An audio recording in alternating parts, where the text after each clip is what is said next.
ලංකාවේ හිටපු ජනාධිපතිලා ඇමතිලා රට බංකොලොත් වෙනකන් හොරකම් කළා. இந்த நாட்டிலே இருந்த ஜனாதிபதிகள் அமைச்சர்கள் இந்த நாட்டை பங்குரோத்து அடையும் வரையும் அவர்கள் மக்கள் பணத்தை திருடினார்கள். අඩු ගානේ එක්කෙනෙක් අත්අඩංගුවට ගත්තේ නැහැ. குறைந்தபட்சம் ஒருவரையேனும் கைது செய்தார்களா? කිල්නොච්චල යාල්පානම්මල පාරවල් කාපට් කරලා තියෙනවා. கிளிநொச்சி நகரத்தை எடுத்துக்கொண்டால் வீதிகள் காப்பட் ரோட்டுகளாக காணப்படுகின்றன. யாழ்ப்பாணத்திலும் அவ்வாறுதான். අපේ ගම්වලට එනකොට මොන කාපට් එකක්වත් නැහැ. நமது கிராமங்களுக்கு வரும்போது எந்த ஒரு காப்பட்டோ எந்த ஒரு வசதியான பாதைகளோ இல்லை. අද අනුර සහෝදරය ඇතුළු ආණ්ඩුවක් හදලා තියෙනවා ඔබතුමාලා. இன்று அனுரதிசா நாயක உள்ளிட்ட ஒரு அரசாங்கத்தை நீங்கள் அமைத்திருக்கின்றீர்கள். ලංකා ඉතිහාසයේ ප්‍රථම වතාවට 1 රුපියලක් හොරකම් කරන්නේ නැති 1 රුපියලක් නාශ කරන්නේ නැති ජනාධිපතිවරයෙක් නිර්මාණය කළා තියෙනවා. ඒක කරේ තමුන්නාස්ලාගේ කතිරේ. இலங்கை வரலாற்றிலே முதல் தடவையாக உங்களது வரிப்பணத்தை ஒரு சதவீதம் வீணாக்காமல் ஒரு சதவீதம் திருடாமல் புதிய ஜனாதிபதி அரசாங்கத்தை அமைத்திருக்கின்றீர்கள். உங்களுடைய அந்த பணத்தை வீண்விரயம் செய்யாத களவெடுக்காத ஒரு ஆட்சியை.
කිල්නොච්චල යාල්පානම්මල පාරවල් කාපට් කරලා තියෙනවා.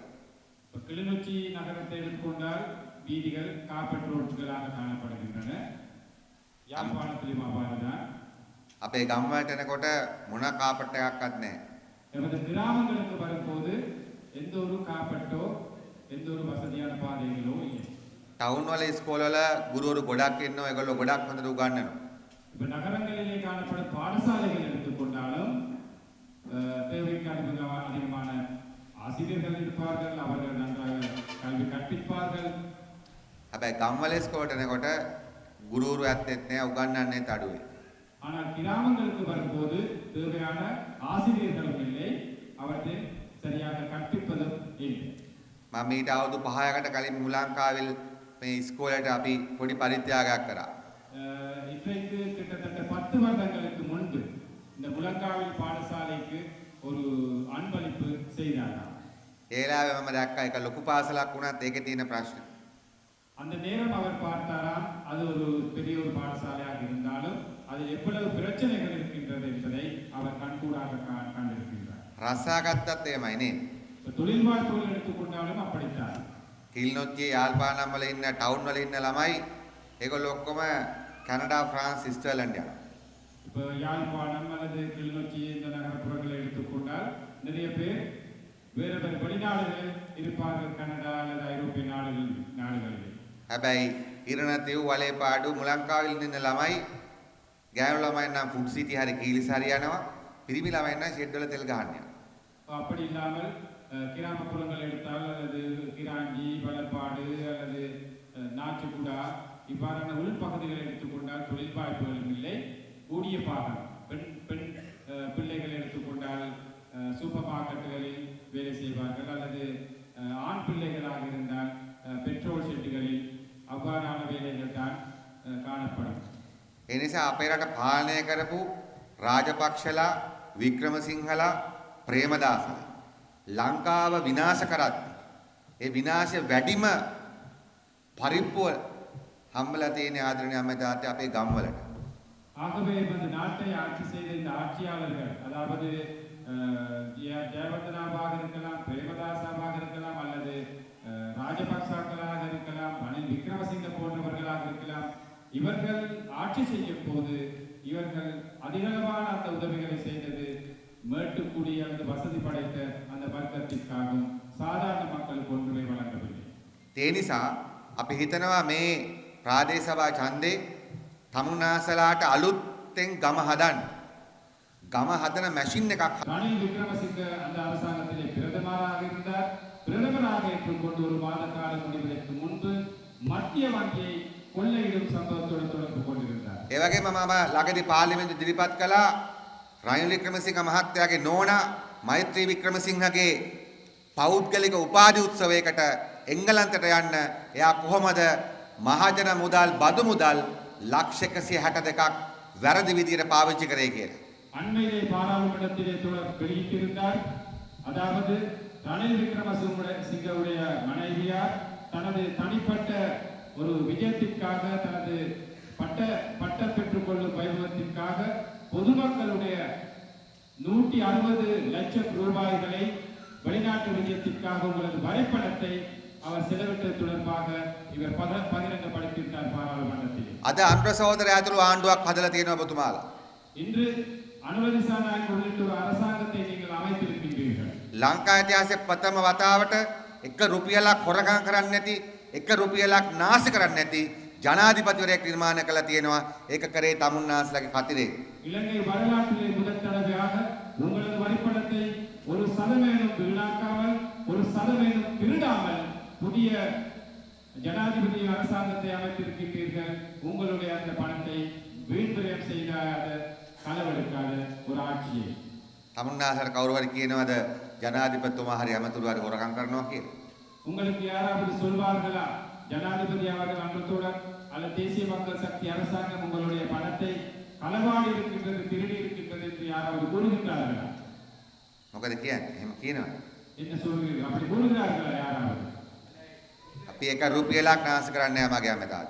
உங்களுடைய ஒரு ரூபாவை நாங்கள் வீண்விரயம் செய்ய மாட்டோம், திருடவும் மாட்டோம். ඒ විතරක් නෙමෙයි ඔබතුමාලා ඇමතිලා දැකලා තියෙනවා. நீங்கள் அமைச்சர்களை கண்டிருக்கின்றீர்கள். இதற்கு முன்பு இருந்த அமைச்சர்களை. මේ මුලංකාවිල් මේ ක්‍රීඩාංගණයට කොච්චර ඇමතිවරු ඇවිල්ලාද? இந்த முழங்கால் இந்த மைதானத்திற்கு எவ்வளவு அமைச்சர்கள் வந்திருப்பார்கள்? සාමාන්‍ය ඇමති කෙනෙක් කරකොට වාහන කීයක් වෙනවද? சாதாரணமாக ஒரு அமைச்சர் வரும்போது எத்தனை வாகனங்கள் வரும்? சொல்லுங்க. சொல்லுங்க, எத்தனை வாகனங்கள் போல வரும் ஒரு அமைச்சர் வரையங்க? ஓ, நாயකට වැඩියනවා. අඩුම ගානේ 10කට වැඩි. குறைந்தபட்சம் 10க்கு மேல தான் வரும் என்ன? දැන් අද අපි අවිල්ලා ඉන්නවා. இன்று தோழரும் வந்தார் ஒரு அமைச்சர். වාහන කීයක් තියෙනවද? எத்தனை வாகனத்தில் வந்தார் அவர்? තාම ගණන් කරලා ඉවර කරගන්න බැරි වුණාද? எண்ணி முடிக்கலாம் இருக்கிறீங்களா? අද මමයි මගේ නියෝජ්‍ය ඇමතුරු දෙන්නයි කරන අමාත්‍යාංශ කරන්න රාජපක්ෂ කාලේ වික්‍රමසිංහ කාලේ ඇමතිවරු 12ක් හිටියා. தோழர் செய்த அமைச்சரவையும் அதன் பிரதி அமைச்சரை அப்ப தோழர் போன வாகனத்தை நிப்பாட்டினார். අයිනෙන් නතර කළා. ஓரத்துல நிப்பாட்டினாரா? ලයිසන් එකයි කොල ටිකයි ගෙනිල්ල පෙන්නුවා. அந்த லைசனையும் அங்க தேவையான ஆவணங்கள் எல்லாம் கொண்டு போய் காட்டினாரா? බැලුවා යන්න කිව්වා. பார்த்துட்டு போக சொன்னாங்க. මම හිතන්නේ ඒ රාලහාමි තාම දන්නේ නැහැ එයා චෙක් කරේ ලංකාවේ ප්‍රවාහන ඇමතිගේ ලයිසන් එක කියලා. அப்ப அந்த போலீஸ் அந்த அதிகாரி இன்னமும் தெரியாமல் இருக்கும். அவர் செக் பண்ணினது இலங்கையிலே போக்குவரத்து அமைச்சரை செக் பண்ணினது அவருக்கு இன்னும் தெரியாமல் இருக்கும். මීට මාස 7කට කලින් කරා නම් මොකද වෙන්නේ? இன்றைக்கு ஒரு 7 மாதங்களுக்கு முன்பு அப்படி ஒரு அமைச்சர் வாகனத்தை நிப்பாட்டியிருந்தா என்ன ஆகும்?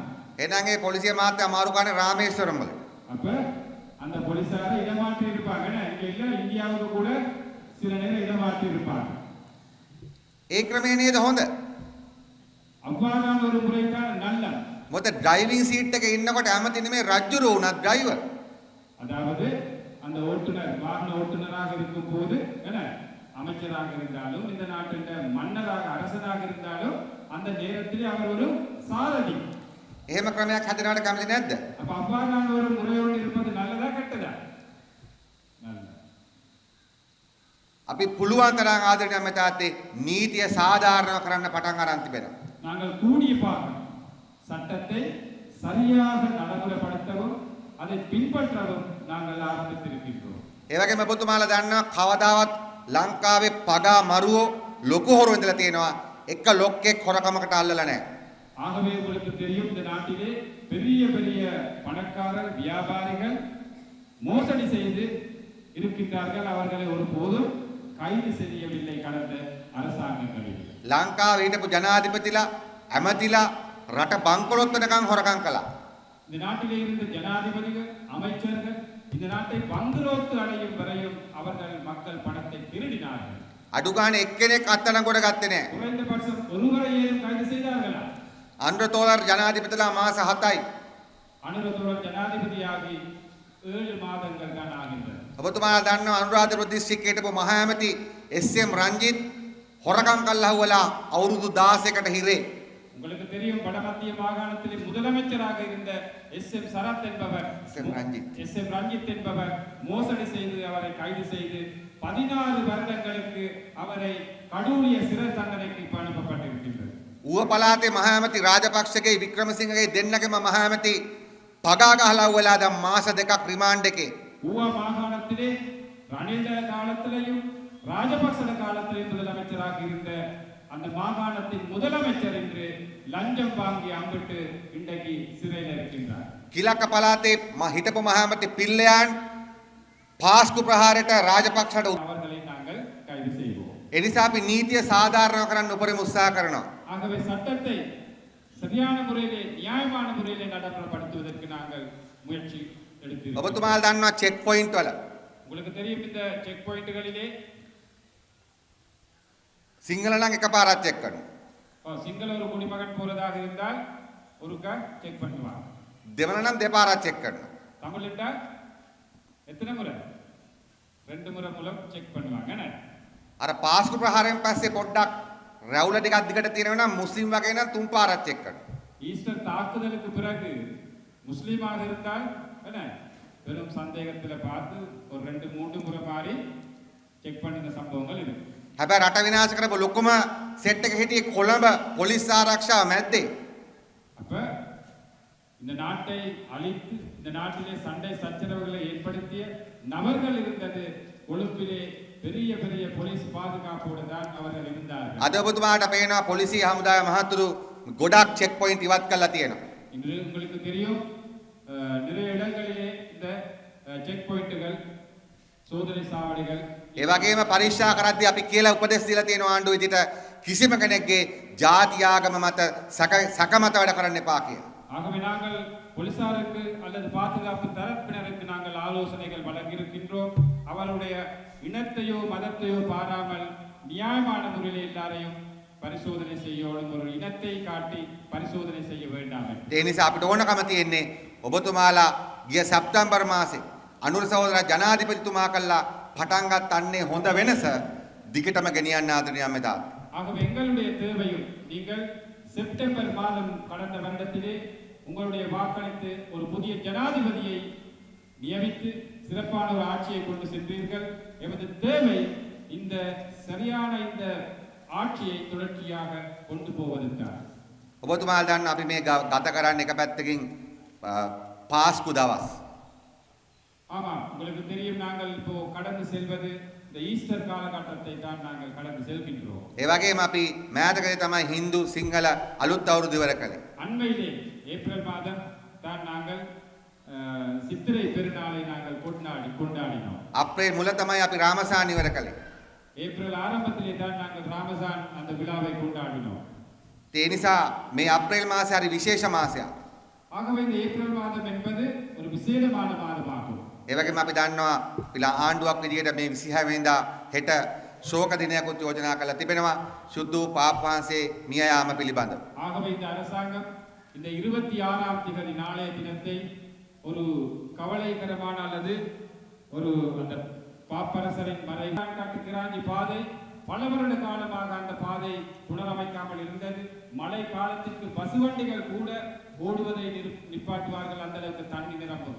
ஆகவே இந்த பாதையை புனரமைப்பு செய்வதற்காக நாங்கள் கிட்டத்தட்ட ஒரு 250 கோடி 500 கோடி போன்ற ஒரு நிதியை ஒதுக்கி இருக்கின்றோம். அந்த வேலைகள் அடுத்த செப்டம்பர் மாதம் இப்போது ஆரம்பித்துக் கொண்டு போகின்றோம். அந்த வேலைகள் பூரணமாக செப்டம்பர் மாத அளவிலே செய்து கொடுக்கப்படும். ඒ වගේම මෙතන ප්‍රධාන පාලමක් තියෙනවා පහුගිය ආණ්ඩුවලින් හදපු එකක්. හැබැයි ඒකේ විවිධ අඩුපාඩුකම් මැත් තියෙනවා. සංගුපිටි පාලම, ලොකු පාලම. ඒක දැන් විවිධ ප්‍රශ්න වලට මුලලා තිනවා. අපි ඒකත් අලුත් වැඩියා කරන්නත් විශාල මුදලක් වෙන් කරලා තියෙනවා. அதே போன்று உங்களுக்கு தெரியும் சங்குப்பட்டி பாலம். இந்த பாலத்திலும் இப்போது பல்வேறு பிரச்சனைகள் குறைபாடுகள் இருக்கு. ஆகவே அதை புனரமைப்பதற்காகவும் நாங்கள் நிதிகள் ஒதுக்கீடு செய்து கொண்டு போகின்றோம். ඔබතුමා දන්නවා ආණ්ඩු පාර්ලිමේන්තු ආණ්ඩු ඡන්දි තියලා මාස 5යි අපි පටන් අරන් තියෙනවා අලිමංකඩ තිබිච්ච එලිෆන්ට් පාස් ලුණු කම්මලේ ලුණු නිෂ්පාදනය පටන් අරන් තියෙනවා. இந்த அரசாங்கம் பதவிக்கு வந்த 5 மாத காலம் தான் ஆகின்றது. அந்த 5 மாத காலத்திற்குள் நாங்கள் ஆணையிரவு உப்பளத்தின் வேலைகளை ஆரம்பித்திருக்கின்றோம். ඔට්ටු සුඩාන් වල උළු කම්මලේ අපි මේ වැඩ පටන් අරන් තියෙනවා. ஒட்டு சுடானில் காணப்படும் ஓட்டு அந்த தொழிற்சாலை வேலைகளை நாங்கள் ஆரம்பித்திருக்கின்றோம். ඒ වගේම අපි පරන්තන් මාන්කුලම් කාන්කේසන්තුරේ කියන තැන් තුනේම අලුත් කර්මාන්තපුර 3ක් පටන් ගන්නවා. அதே போன்று மாங்குளம் பரந்தன் அதே போன்று காங்கேசன்துறை போன்ற 3 பகுதிகளிலும் கைத்தொழில் மையங்களை அமைப்பதற்கு நாங்கள் நிதி ஒதுக்கீடுகள் செய்திருக்கின்றோம். ඒ නිසා ආදරණීය අමතාත් ඒ වගේම ඔබතුමාලා දන්නවා මේ ළඟදී ක්‍රීඩා ඇමතුමා ආවා සනත් ජයසූරිය කියන ප්‍රසිද්ධ ක්‍රිකට් ක්‍රීඩකයාත් එක්ක අපි ආණ්ඩුවක් විදිහට පැහැදිලි තීරණයක ඉන්නවා. උතුරු පළාතේ පොදුවේ ක්‍රීඩාව දියුණු කරනවා. ඒ ක්‍රීඩාව දියුණු කරන අතරේ අන්තර්ජාතික මට්ටමින් ක්‍රිකට් දියුණු කරන්න අපි කටයුතු කරනවා මේ අවුරුදු 2-3 ඇතුළත. அண்மையிலே கிரிக்கெட் வீரர் ஒருத்தர் சனத் ஜெயசூரிய என்று அவருடன் நமது விளையாட்டுத்துறை அமைச்சர் வருகை தந்திருந்தார் கிளிநொச்சிக்கு. அந்த நேரத்திலே நாங்கள் வடமாகாணத்திலும் கிரிக்கெட் வீரர்களை உருவாக்குவதற்காக செயல்படுவோம், அதற்காக நிதி ஒதுக்கீடுகள் செய்வோம், இப்பவும் செய்திருக்கின்றோம் என்று கூறியிருந்தார்கள். ඒ වගේම අපි දන්නවා යුද්ධ තිබෙච්ච නිසා හමුදාවේ මහත්තුරුන්ට සිද්ධ වුණා සමහර ප්‍රදේශ සමහර බිම් සමහර ගොඩනැගිලි අත්පත් කරගන්න. அதே போன்று இராணுவத்திற்கு யுத்தம் நடந்த காலகட்டத்தில் இருந்தபடியால் பல்வேறு பொதுமக்களுடைய காணிகள் அரச காணிகள் இவ்வாறானவை எடுக்க வேண்டி இருந்தது தங்களுடைய முகாம்களுக்காக. අවුරුදු 35ක් තිස්සේ වහලා තිබිච්ච පලාලි ගුවන්තොටුපළේ පාර අද සම්පූර්ණයෙන්ම ආරක්ෂක අංශවල උපදෙස් මත විවෘත කරලා තිබෙනවා. அந்த காணிகளை படிப்படியாக நாங்கள் மக்களுக்கு வழங்கிக் கொண்டிருக்கின்றோம், விடுவித்துக் கொண்டிருக்கின்றோம். உங்களுக்கு தெரியும் அண்மையிலையும் 35 வருடங்களுக்கு மேல் ඔබතුමාලා කාලයක් තිස්සේ වගා කරපු ඉඩම් මම හිතන්නේ රජයේ විවිධ දෙපාර්තමේන්තු වලින් ගල් දාලා ඒවා තමුන්නාසලාගෙන් දෙපාර්තමේන්තු අත්පත් කරන් තියෙනවා. அதே போன்று உங்களுக்கு தெரியும் இந்த பகுதியிலே எங்களுடைய முதன்மை வேட்பாளர் உள்ளிட்ட அனைவருக்கும் தெரியும் இந்த பகுதியிலே அதிகூடிய காணிகளை இராணுவம் எடுப்பதை விட பல்வேறு அரசு நிறுவனங்கள் ஒவ்வொரு கல்லுகளை போட்டு வனவள பாதுகாப்பு நிறுவனங்கள் திணைக்களங்கள் போன்றவை இந்த காணிகளை அவர்கள் வசம் வைத்துக் கொண்டிருக்கின்றார்கள். ඒ වගේම අපි දන්න ඒවට අදාළ කරන තමුන්නාස ලැබිය යුතු ඔප්පු බලපත්‍ර ලැබිලා නැහැ අවුරුදු ගාණක් තිස්සේ. ஆகவே அந்த காணிகளுக்குரிய பெர்மிட்டுகள் அல்லது உறுதிகள் பல வருட காலமாக உங்களுக்கு கிடைக்காமல் தான் இருக்கின்றது. අපේ තෝලාගේ මෙතන හිටියා වට්ටාරපට ගිය වෙලාවේ ඒ අම්මලා ඇඬුවා මට මතකයි ඒගොල්ලන්ට ඔප්පුවක් බලපත්‍රයක් අවුරුදු ගානක ඒකට හැම්බෙලා නැහැ. ඒකට අවුරුදු විශාල ගානක ඒ කම්මල ජීවත් වුණාට. இங்க இருக்கும் ஒரு தோழர் அந்த கிராமத்திற்கு தோழர் சென்ற போது கூறினாராம் பல வருட காலமாக தங்களுக்கு எந்த ஒரு பெர்மிட்டோ எந்த ஒரு உறுதியோ கிடைக்கவில்லை என்று அழுது புலம்பி அந்த நபர் கூறினாராம். ඒ නිසා අපි දැන් වේගවත් වැඩපිළිවෙලක් හදලා තියෙනවා ඔබතුමාලාගේ ප්‍රශ්න විසඳන්න. ஆகவே நாங்கள் ஒரு வேகமான திட்டத்தை நாங்கள் முன்னெடுத்து வருகின்றோம் உங்களுடைய பிரச்சனைகளை தீர்ப்பதற்காக. ඒ නිසා දැන් මේ උතුරු පළාතේ ඉන්න සමහර පරදිච්ච දේශපාලනඥයන්ට ඉන්න බෑ නලියනවා. ஆகவே இவ்வாறான நிலையிலே வட மாகாணத்தில் இருக்கும் இந்த பகுதிகளில் இருக்கும் தோல்வி கண்ட அரசியல்வாதிக்கு பேசாமல் இருக்க முடியாமல் இருக்கு. එලිෆන්ට් පාස් ලුණු ෆැක්ටරියේ ලුණු හැදුවම සුමන්දිරන් මහත්තයාට ඒක ලුණු වල රසයේ ප්‍රශ්න නෙමෙයි තියෙන නමේ ප්‍රශ්න. இப்ப ஆணையிரவிலே உப்பு தயாரிக்கும் போது அந்த உப்பில் உள்ள தரமோ அதன் ருசியோ தொடர்பான பிரச்சனை இல்லை. சில அரசியல்வாதிகளுக்கு இருப்பது அந்த உப்பின் பேர் தொடர்பான பிரச்சனை. අම්මා ලුණු වල බලන්නේ රසද නමද? உப்பில் நீங்கள் பார்ப்பது டேஸ்டையா அல்லது பேரையா? එබැගත්තෝ ලංකාවේ බඩු වලින් 50% තියෙන චීන බඩු. அப்படி பார்த்தால் இலங்கையில் நாங்கள் அனுபவிக்கும் பொருட்களிலே 50% பொருள் சீனாவில் இருந்து தான் இறக்குமதி செய்கின்றோம். දැන් සුමන්දිරන් උන්නයි හරි ගජේන්ද්‍රන් මහත්තයා ඒව බලනවා. சுமந்திரன் ஐயாவோ அல்லது கஜேந்திரகுமாரோ அல்லது வேற தமிழ் அரசியல்வாதிகள் அதை காண்கின்றார்களா? දැන් මෙතන මේ අපේ අම්මලා නංගිලා ලස්සන සාරි ඇඳලා ඉන්නවා සල්වාර ඇඳලා තියෙන ඒවා ඔක්කොම ගෙන් ඉන්දියාවේ. இப்ப இங்க இருக்கின்ற எமது தங்கச்சிமார்கள் உடுத்தி இருக்கும் உடுப்புகளை எடுத்தால் கூடிய அளவு கூடிய பாகம் இந்தியாவிலிருந்து இறக்குமதி செய்யப்பட்ட உடுப்புகள். ඒවට ප්‍රශ්නයක් නැහැ. அப்ப அவற்றுக்கு பிரச்சனை ஒன்றும் இல்லை. අපි කිසිම ජාතිවාදයක් ආගම්වාදයක් තියෙන ආණ්ඩුවක් නෙමෙයි. நாங்கள் ஒருபோதும் எந்த ஒரு இனவாதமோ எந்த ஒரு மதவாதத்தையோ நாங்கள் கடைபிடிக்கும் அதை தூக்கி பிடிக்கும் ஒரு அரசாங்கம் அல்ல. උතුරු පළාතේ අවුරුදු දහස් ගණනක් තිබෙන ෆයිට් කරනවා. சில அரசியல் கட்சிகளில் இருக்கும் சாதி வேற்றுமையை இல்லாதொழிப்பதற்கு நாங்கள் பாடுபடுவோம். ඒ නිසා අපි කියන්න කැමති අද ජාතිවාදය අවසල උත්සාහ කරනවා මේ ප්‍රාදේශ සභා ඡන්දෙදී අර පරදිච්ච දේශපාලන කණ්ඩායම් ඡන්ද ටිකක් ගරා ගන්න. ஆகவே தமிழ் அரசியல்வாதிகள் முயற்சி எடுக்கின்றார்கள். இந்த தேர்தலிலும் இனவாதத்தை தூண்டிவிட்டு தோல்வி காணும் மக்கள் நிராகரிக்கும் அந்த அரசியல்வாதிகள் திரும்ப கொஞ்சம் வாக்குகளை எடுப்பதற்கு முயற்சி எடுக்கின்றார்கள். අපි ලංකාවේ පුංචි මිනිසුන්ට උදව් කරනකොට රටේ හිටපු ජන සතුරෝ උන් ඔක්කොම දැන් එකට එකතු වෙමින් තියෙනවා. நாங்கள் இந்த நாட்டிலே சிறிய சாதாரண மக்களுக்கு உதவி செய்யும் போது நாட்டில் இருக்கும் அந்த பெரிய பெரிய ஊழல் மோசடியாளர்கள் மேல்மட்டத்திலே ஒன்றிணைந்த வண்ணம் இருக்கின்றார்கள். ඔබතුමාලා බලන්න පිල්ලයන් අත්අඩංගුවට ගත්තා. பிள்ளையானை கைது செய்தோம். අයියා අත්අඩංගුවට ගත්තේ දෙමළ උරුමෙනුවෙන් ෆයිට් කරා කියලාද? ஏன் அவரை கைது செய்தோம்? தமிழர்களுக்காக போராடியதாலயா? නෑ. පාස්කු ප්‍රහාරයට රාජපක්ෂලාට උදව් කරා කියලා බරපතල සැකයක් තියෙන නිසා. ஈஸ்டர் தாக்குதலிலே அவர் உதவி செய்தார் என்ற அந்த பெரிய சந்தேகத்தின் பேரில் தான் அவரை கைது செய்திருக்கின்றோம். පිල්ලයන් අත්අඩංගුවට ගත්තම ඉස්සෙල්ලාම පිල්ලයන්ට කෝල් එක දෙන්න හදන්නේ රනිල් වික්‍රමසිංහ. பிள்ளையானை கைது செய்யும் போது அவருக்கு முதலாக தொலைபேசி அழைப்பை விடுத்தது யாரு? ரணில் விக்ரமசிங்க. පිල්ලයන්ගේ නීතිඥයා වශයෙන් එන්නේ රාජපක්ෂලාගේ ගෝලයක් කරන ගම්මන් පිළ. பிள்ளையானுடைய சட்டத்தரணியாக யார் வந்தது? ராஜபக்சத ஒரு செல்ல பிள்ளையாக இருந்த உதயகம்ம பிள்ளை தான் வந்தார். ඒ වෙනුවෙන් පෙනී ඉන්නේ මේ නයි channel එකේ අයිතිකාරයා. அதற்காக பிரதித்துவம் செய்வது இந்த ஒரு சேனல் இருக்கு சிவப்பு கலர்ல அந்த சேனல் உரிமையாளர் தான். දැන් රටේ හිටපු මංකොල්ලකාර හොරු තක්කඩි ඔක්කොම ආද පිල්ලයන් අත්අඩංගුවට ගත්තට විරුද්ධව ආණ්ඩුවට විරුද්ධව කතා කරනවා.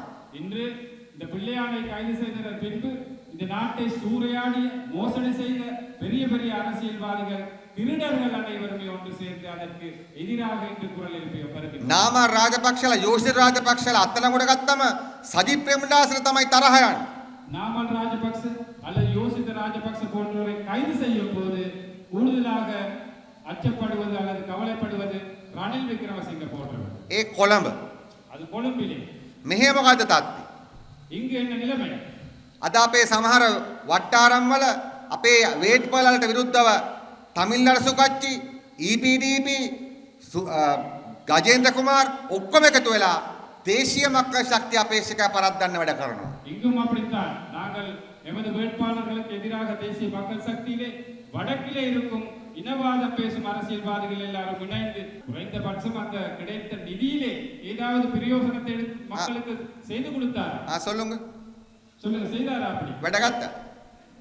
වැඩගත්තේ නෑ කම්මැලි. வேலை செய்யல, சோம்பல். ඒ නිසා අද ඒගොල්ලෝ බය වෙලා ඉන්නවා. ஆகவே அவர்கள் இன்று பயந்திருக்கின்றார்கள். ආදරණීය සහෝදරයා සහෝදරි. அன்பார்ந்த தாய்மார்களே, தந்தையரே, சகோதர சகோதரிகளே, අපි මෙතන අපේ වේට්පාලලා විශාල පිරිසක් ඉදිරිපත් කරලා තිබෙනවා. நாங்கள் இன்று பெரிய அளவு வேட்பாளர்களை அறிமுகப்படுத்தியிருக்கின்றோம். මෙතන එක්කෙනෙක්වත් දේශපාලන ටුවරිස්ලා ඉන්නවද? இதில் யாராவது அரசியல் சுற்றுலா பயணிகள் இருக்கின்றார்களா? தேர்தல் காலத்துக்கு மட்டும் வந்து திரும்ப கொழும்பு போற வேட்பாளர்கள் யாரும் இருக்கின்றார்கள்? මෙහෙ ඉපදිච්ච මිනිස්සු, இவர்கள் இங்கு பிறந்து வாழ்ந்த මෙහෙ ඉස්කෝලේ ගිය අය, மக்கள், இங்கு படித்தவர்கள், මෙහෙ ඔබතුමාලාත් එක්ක ජීවත් වෙන අය. இங்கு உங்களுடன் உயிரோடு ஒன்றாட வாழ்பவர்கள். ඒ නිසා තමයි අපි ඔබතුමාලාට කියන්නේ බය නැතුව මේ සැරේ මුළු ලංකාවම ජයග්‍රහණය කරන්නේ දේශීය මක්කල් ශක්තිය නිසා පූර්ණකරි ප්‍රාදේශ සභාවත් උඩින්ම ජයග්‍රහණය කළ දෙන්න කියන ඉල්ලීම අපි කරනවා. இன்று இலங்கை முழுவதும் அனைத்து பிரதேச சபைகளையும் வெல்வது தேசிய மக்கள் சக்தி. ஆகவே பூநகரி பிரதேச சபையும் தேசிய மக்கள் சக்தி வெல்வதற்காக உங்களுடைய பூரண ஒத்துழைப்பை வழங்குங்கள் என்று நாங்கள் இந்நேரத்திலே கேட்டுக்கொள்கின்றோம். මොකද කියන්නේ? පූර්ණකරි සභාව 31 කාට්ටුවට ෂුවර්ද? වෙට්ටි ෂුවර්ද? என்ன சொல்கிறீர்கள்? பூநகரை வெல்ல முடியுமா? ෂුවර්මා.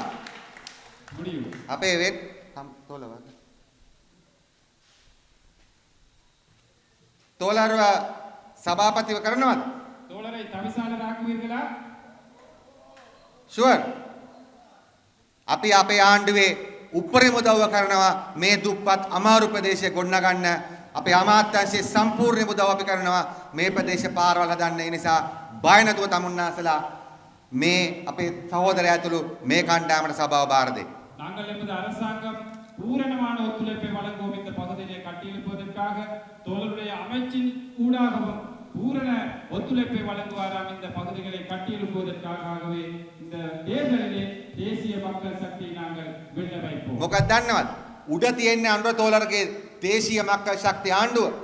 ஏனென்றால் தலைமையிலே மேல்மட்டத்தில் இருப்பது அனுர திசாநாயக தோழரின் தேசிய மக்கள் சக்தி அரசாங்கம். එහෙනම් යට හැදෙන්න ඕන මොනවද? ගමේ හැදෙන්න ඕන මොකක්ද? அப்ப கீழ்மட்டத்திலே கிராமப்புறங்களிலே எந்த வகையான ஒரு ஆட்சி அமைய வேண்டும்? ඒ જાතියෙම එකක්. அதே போன்றதொரு ஆட்சி தான் இங்கும் வர வேண்டும். නට්ටකට ගැලපෙන්න බෝල්ට් එක ඕන. ஆணிக்கு பொருத்தமான அந்த நட்டு இருக்க வேண்டும். නැත්නම් වෙන එකක් આવොත් හරියට හයි වෙන්න ලිස්සලා යනවා. இல்லை என்றால் பொருந்தாது, வழுக்கி போகும். ඒ නිසා අපිට පූර්ණකරි ප්‍රාදේශ සභාව දෙන්න අපි උපරිම වශයෙන් මේ ගොඩනගන්න මහන්සි